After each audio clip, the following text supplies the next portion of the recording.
được á. Ngon đi, ngon. Mua thơm hơn rồi. Ta sẽ bớt nó cái kia. Mình một chắc.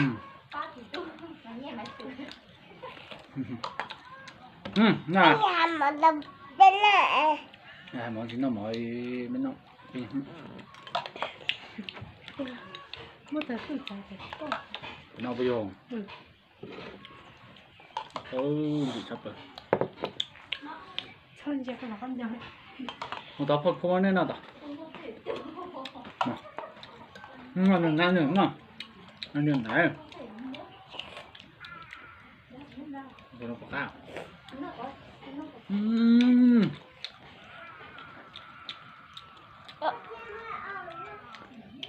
Ăn gì à?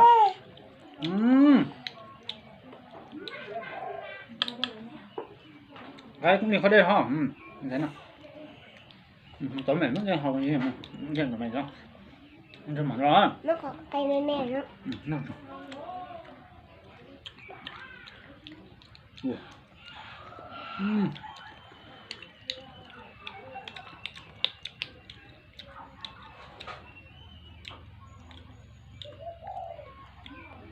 Khá thịt trên này.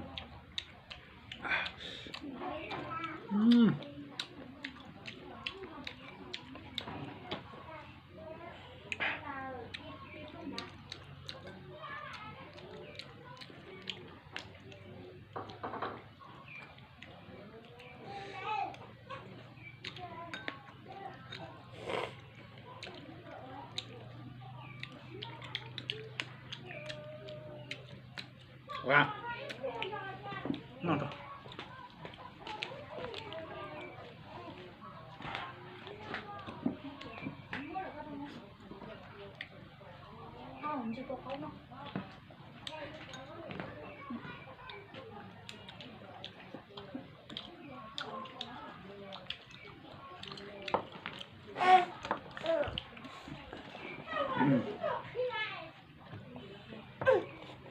Chú này tao nha. Mày cỡ. Đâu rồi, chả có tí đấy mà. Thiệt chưa.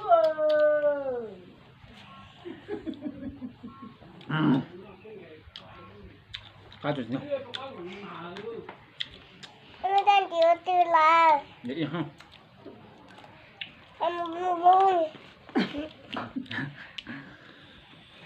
Nó là.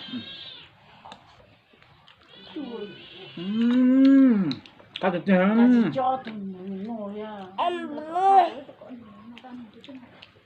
Là em vui em. Còn nó phải nó hoa lo của lọ. Mua, nếu mình còn đỏ lớn đâu vậy á.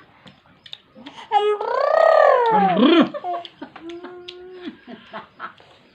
Thôi có gì như thế. Nó nét nữa.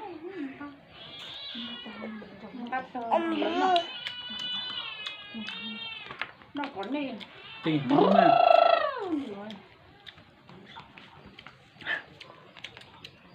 Ui. vui em.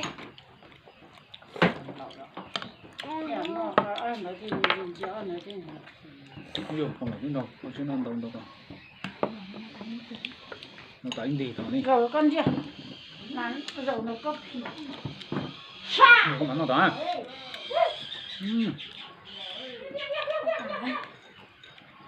Hóa hỏng món nó họ.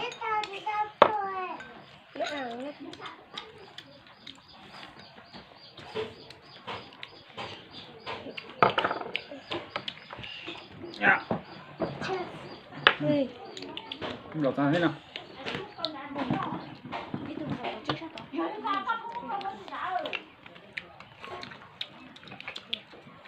Lòng nó cũng một điểm.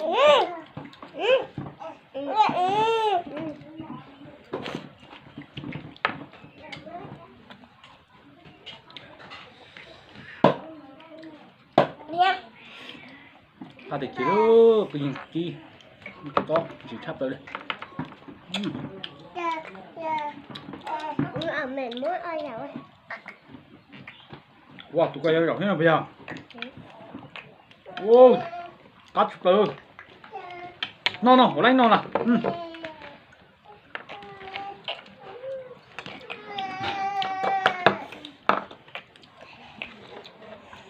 Cho nó của lại chúng nó. Ăn không? Con này có đấy, bỏ thì chi.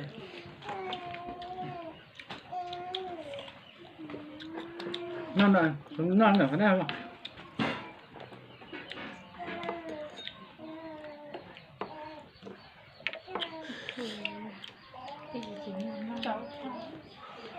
Nào hả? Mình sai vào chỗ à?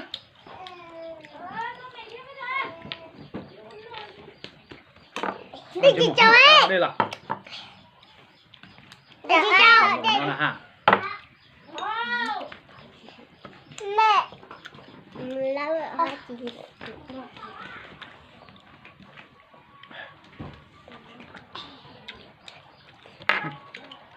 Nè đó. Ngon mẹ. Con nó đi. Đó. Rồi cho tao xíu đi đâu. Ai luôn rồi nó đầu thế. Y rồi. Bảo đây. Thấy chồng nữa. Một ly măng cá tỏi một ly. Thì mông rõ này. Một ly măng cá. Không có địa hào có hào thịt thịt. Tôi tên địa hào. Đem mà.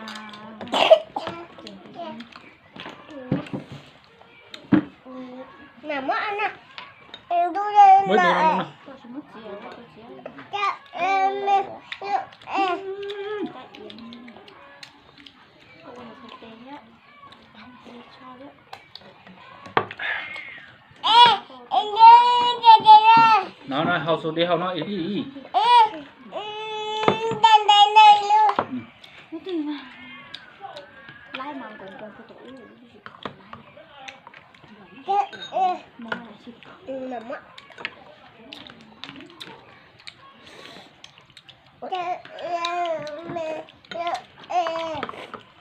Nằm mất. Nó em. Của tao mình chỉ tiêu.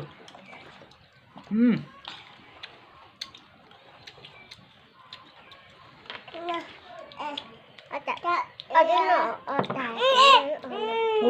Còn phải lụa em. Đây ạ.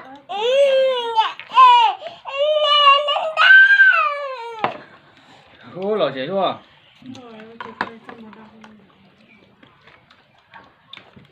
Mang rồi rồi. Cái đó đâu cũng đâu. Không có đôi.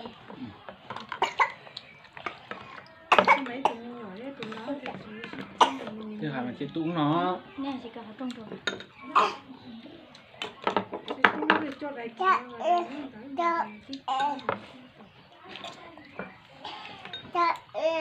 Mong gì ta để ta yên.